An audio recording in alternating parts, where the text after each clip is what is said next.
আসসালামু আলাইকুম। আশা করি সকলেই ভালো আছেন। তো দেখতেই পাচ্ছেন এখানে অনেকগুলো জেলাতে নিয়োগ বিজ্ঞপ্তি প্রকাশ করা হয়েছে। তো যার মধ্যে বিসিক, তারপরে ভোলা, জয়পুরহাট, কক্সবাজার, রংপুর, ডিসি অফিস, সিরাজগঞ্জ, দিনাজপুর, তারপরে আপনার মাদকদ্রব্য অধিদপ্তর, গাইবান্ধা, যুব উন্নয়ন, মুন্সিগঞ্জ, নেত্রকোনা, পিরোজপুর। তো অনেকগুলো জেলা কিন্তু আরও আছে। সবগুলো জেলা কিন্তু আপনাদেরকে আমি দেখাবো।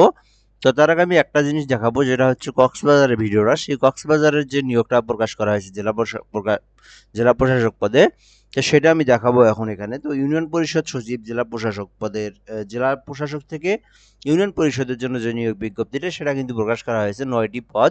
তো যারা কক্সবাজার থেকে আমার ভিডিওটা দেখছেন, অবশ্যই আপনারা ফুল ভিডিওটা দেখবেন। আশা করি আপনাদের জেলার যে নিয়োগটা সম্পর্কে আপনারা অবগত হবেন। তো এটা হচ্ছে আপনার জেলা প্রশাসক কার্যালয়, কক্সবাজার, স্থানীয় সরকার শাখা।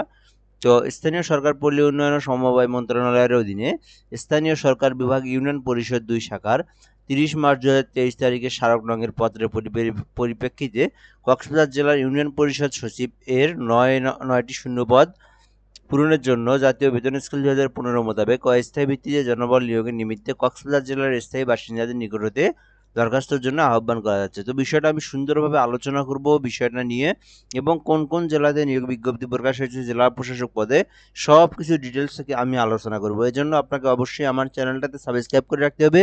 সকল ধরনের সরকারি বেসরকারি জব রিলেটেড ভিডিও পাবেন। পাশাপাশি আপনি পরীক্ষার আগে শর্ট সিলেবাস, কমন সিলেবাস, বিগত সালের প্রশ্নগুলোও কিন্তু আপনি পেয়ে যাবেন। এজন্য অবশ্যই আপনাকে সাবস্ক্রাইব করে রাখতে হবে। আশা করি আপনার আমার চ্যানেল থেকে অনেক উপকারে আসবে।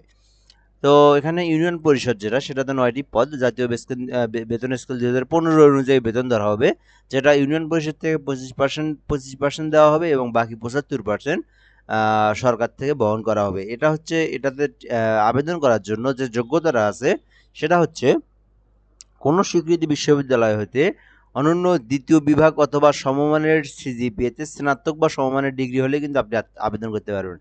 অর্থাৎ আপনাকে অনার্স বা ডিগ্রি পাস করা হয়ে থাকলে কিন্তু আপনি ইউনিয়ন সচিব পদে আপনি আবেদন করতে পারবেন। তো বিষয়টা কিন্তু আমরা জানলাম। এরপরে একটু আমরা শর্তাবলীগুলো জানবো। তারপরে কোন কোন জেলাগুলো, বাকি জেলা আপনাদের বিষয়টা দেখতে পারবো আমরা এখান থেকে। তো অবশ্যই প্রার্থীকে বাংলাদেশের নাগরিক হতে হবে। ৩২ বছর পর্যন্ত আপনি এখানে ৩০ বছর পর্যন্ত আপনি আবেদন করতে পারবেন। তবে মুক্তিযোদ্ধা, শহীদ মুক্তিযোদ্ধা যারা আছে, তাদের সন্তানদের জন্য ৩২ বছর পর্যন্ত শিথিলযোগ্য। তো এরপর আমরা দেখব এখানে জেলা প্রশাসক কক্সবাজার বরাবর আবেদন করতে হবে। আবেদনের ফি প্রজ্ঞাপনের ১৫ নং অনুচ্ছেদ অনুযায়ী লাইনে জমা দিতে হবে আর কি, অনলাইনে জমা দেওয়ার বিষয় আর কি। তো এই নিয়োগ বিজ্ঞপ্তিটি শূন্যপদ সমূহ পূরণে ইউনিয়ন পরিষদ কর্মকর্তা কর্মচারী নিয়োগ ও চাকরির শর্তাবলী বিধিমালা ২০১১ এর তৎসংক্রান্ত সকল বিধিবিধান যথাযথভাবে অনুসরণপূর্বক নিয়োগ কার্যক্রম সম্পন্ন করা হবে। অর্থাৎ ২০১১ সালের যে বিধিবিধান আছে ইউনিয়ন পরিষদের, কক্সবাজার ইউনিয়ন পরিষদের, সেই বিধি অনুযায়ী কিন্তু নিয়োগ কার্যক্রম সম্পন্ন করা হবে। চাকরিরত প্রার্থীদেরকে যথাযথ কর্তৃপক্ষ অনুমতি ক্রমে নির্ধারিত সময়ের মধ্যে আবেদন করতে হবে। তারপরে আমরা দেখব নিয়োগ প্রক্রিয়ায় কোনো সুপারিশ গ্রহণযোগ্য হবে না। কোনো কারণ দর্শানো ব্যতিরেকেই নিয়োগকারী কর্তৃপক্ষ এবং বিজ্ঞপ্তির পদের সংখ্যা কম বেশি তারা করতে পারবে। এটা তাদের নিজের ব্যক্তিগত বিষয় আর কি। তো এরপর আমরা দেখব উপযুক্ত ইত্যাদি মোতাবেক বাছাইয়ের পর কর্তৃক বিবেচিত যোগ্য প্রার্থীদের নির্ধারিত লিখিত পরীক্ষা, লিখিত মৌখিক ব্যবহারিক সব পরীক্ষায় কিন্তু হবে। তো লিখিত পরীক্ষায় যারা উত্তীর্ণ করবে, তারাই কিন্তু মৌখিক পরীক্ষাতে অংশগ্রহণ করতে পারবে। তো আবেদনের মাধ্যম যেটা, সেটা হচ্ছে অনলাইনের মাধ্যমে আবেদন করতে হবে। শিক্ষাগত যোগ্যতা প্রমাণস্বরূপ সকল সনদের সাময়িক সনদপত্র প্রয়োজন হবে। তো এরপর দেখবো আমরা পৌরসভা, মেয়র, ইউনিয়ন পরিষদ চেয়ারম্যান কর্তৃক প্রদত্ত নাগরিকত্ব সনদ লাগবে, জাতীয় পরিচয়পত্র, অনলাইন জন্ম নিবন্ধন সনদ মূল কপি অবশ্যই মৌখিক পরীক্ষার সময় উপস্থাপন করতে হবে, যাতে করে জাতীয় পরিচয়পত্র এখনো হয়নি তাদের স্মার্ট এনআইডি অনলাইন কপি, সত্যায়িত কপি মৌখিক পরীক্ষার সময় লাগবে।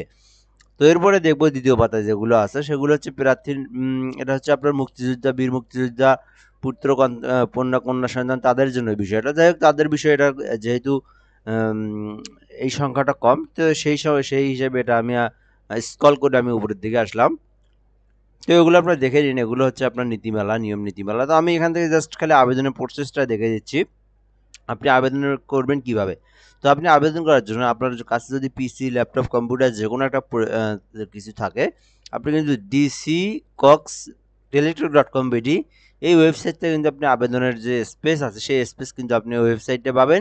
সেই ওয়েবসাইট থেকে আপনি এইটুকু লিখবেন, শুধু এইটুকু লিখে সার্চ করবেন, সার্চ করে কিন্তু আপনি ওই অপশনে গিয়ে আবেদনটা করতে পারবেন।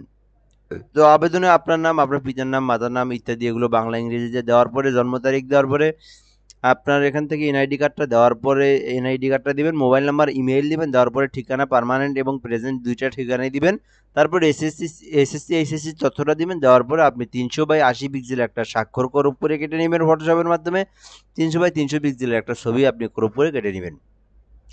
তো এরপর এগুলো সবগুলো সম্পূর্ণ করার পর আপনার পেমেন্টের যে বিষয়টা, পেমেন্ট হচ্ছে 223 টাকা জমা দিতে হবে আপনাকে।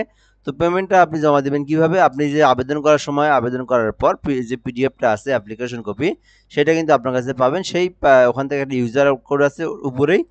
তো এখান থেকে আপনার পাসওয়ার্ডটা দিবেন, এখান থেকে যে পেমেন্টের যে অপশনটা আছে সেই অপশনে আপনি পেমেন্টটা করবেন। তো এই যে এখানে দেওয়াই আছে, এই যে এখানে দেওয়া আছে DC Cox space space user ID space এই যে দিয়ে 1632 নাম্বারে পেমেন্ট করে দিবেন। সেকেন্ডবারে আপনি ইয়েস লিখে স্পেস লিখে আপনি এই যে 1632 নাম্বারে পেমেন্ট করে দেবেন, তাহলে কিন্তু আপনার আবেদনটা কমপ্লিট হয়ে যাবে। সো ভিডিও এই পর্যন্ত। তারপর আমরা এখন মেইন যে বিষয়টা সেটা হচ্ছে আর কোন কোন জেলাতে দিছে সেগুলো আপনারা কিভাবে দেখবেন, সেগুলো দেখার জন্য আপনাকে যে কাজটা করতে হবে, আমার এই ভিডিওটা যখন শেষ হবে, শেষে দেখবেন যে একটা নতুন একটা ভিডিওর পপ আপ আসছে, পপ আপ অপশন এতটুকু জায়গার মধ্যে এই সাইটে। তো ওইখান থেকে আপনি ওই ভিডিওটা দেখে নিয়েন। ওখানে সকল জেলার বাংলাদেশের প্রায় 25টা জেলাতে নিয়োগ বিজ্ঞপ্তি চলমান, সবগুলোর ভিডিও দেওয়া আছে ওইটাতে, অবশ্যই দেখে নেবেন। প্রয়োজনে আপনি আমার চ্যানেলে ভিডিও থেকে দেখতে পারেন। তো অবশ্যই পাশাপাশি বলবো সাবস্ক্রাইব করে রাখবেন, সকল ধরনের ভিডিও আপনি পাবেন। ধন্যবাদ, আসসালামু আলাইকুম।